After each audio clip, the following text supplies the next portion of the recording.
How are you, learners? This is the last topic of week 8. Solves routine or non-routine word problems involving division without or with any operations of fractions.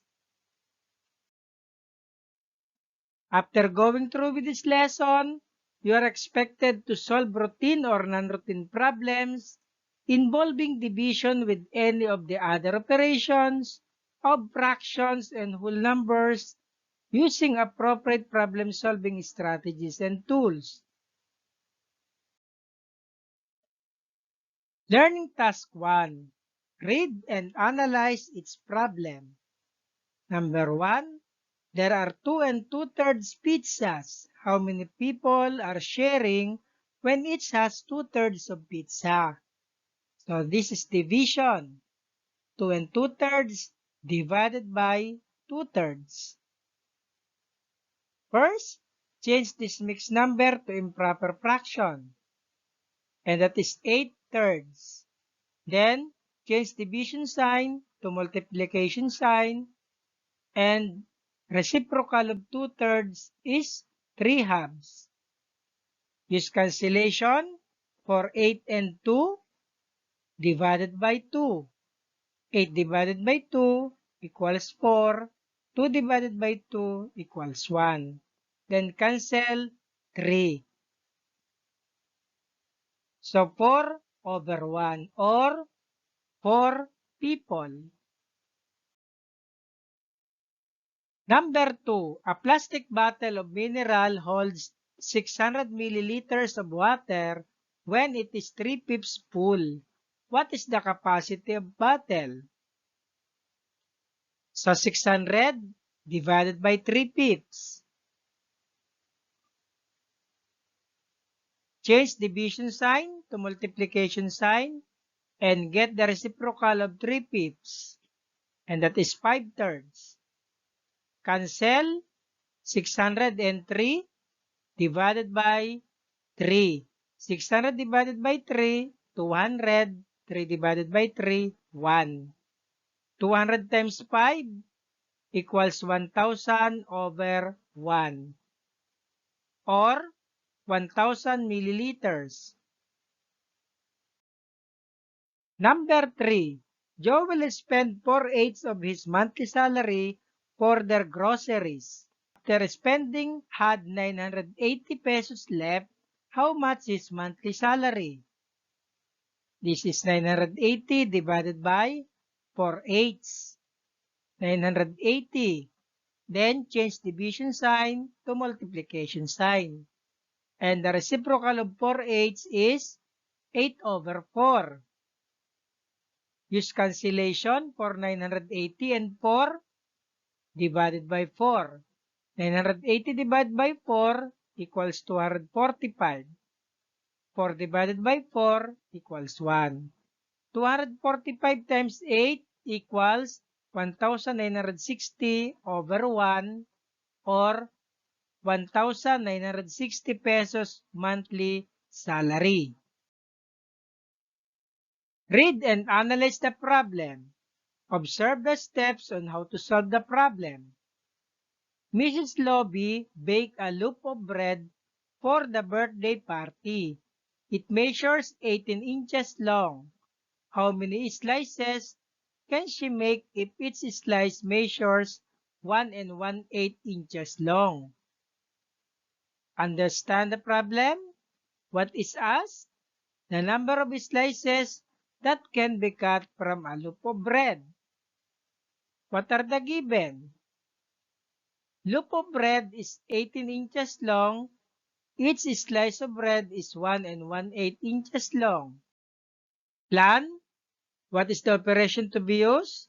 Divide the length of the loaf of bread by 1 1/8 inches long. Solve. Show your computation.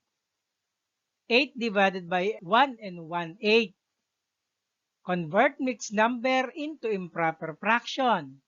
1 1/8. Let us change this to improper fraction by multiplying 8 times 1 plus 1 equals 9/8. So 18, change division sign to multiplication sign.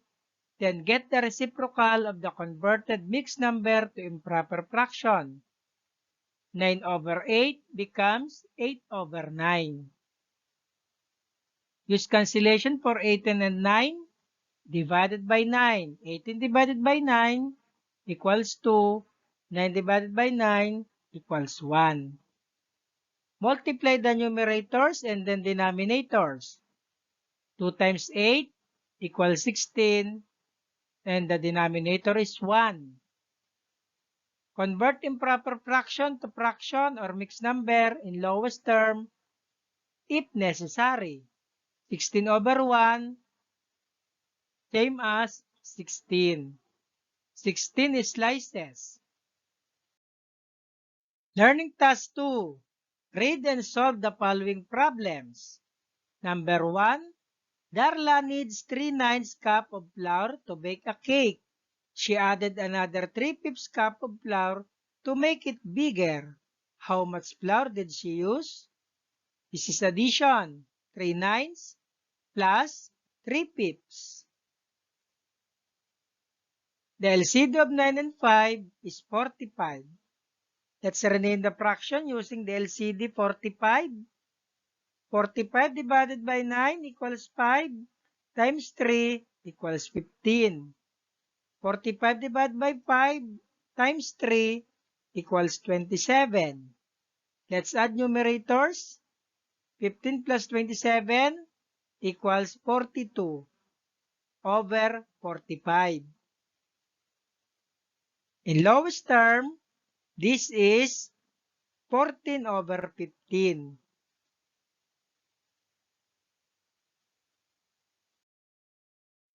Number 2. Faye shared sandwich to April. Lovely ate 1/4 of the sandwich while May ate 2/3 of the sandwich. What part of the sandwich was eaten by the two friends? This is also addition. 1/4 plus 2/3. The LCD is 12. Let's rename the fractions. 12 divided by 4 plus 1 equals 3. 12 divided by 3 times 2 equals 8. Let's add 11/12. Learning task 3. Follow the steps in solving word problems. Number 2. The government needs to interview people who will be the beneficiaries of the Social Amelioration Program or SAP. They needed to interview 5 beneficiaries for 3/8 of an hour. How many minutes needed for each beneficiary? 3/8 of 60. 3/8 times 60. Use cancellation for 8 and 60. Divided by 4 equals 15. 8 divided by 4 equals 2. 3 times 15 equals 45 over 2. In mixed fraction, this is 22 and 1/2. 22 minutes and 30 seconds. Then, 22 and 1/2 divided by 5 beneficiaries.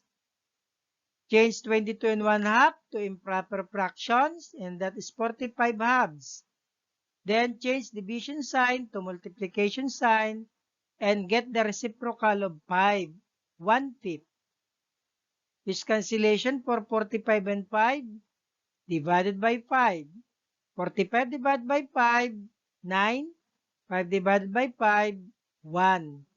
9 times 1 equals 9. 2 times 1 equals 2.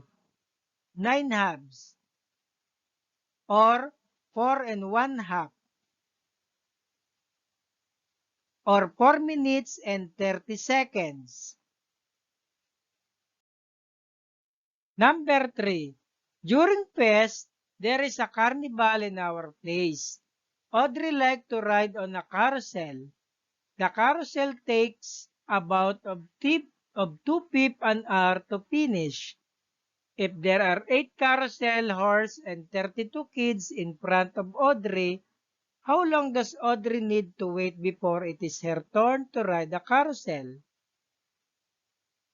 So 2 of 60 minutes or 2 times 60.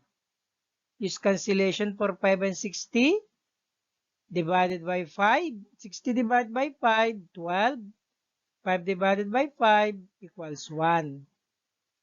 2 times 12 equals 24 over 1 or 24 minutes. Then 32 kids divided by 8 carousel equals 4. Then 24 times 4 equals 96 or 1 hour and 36 minutes.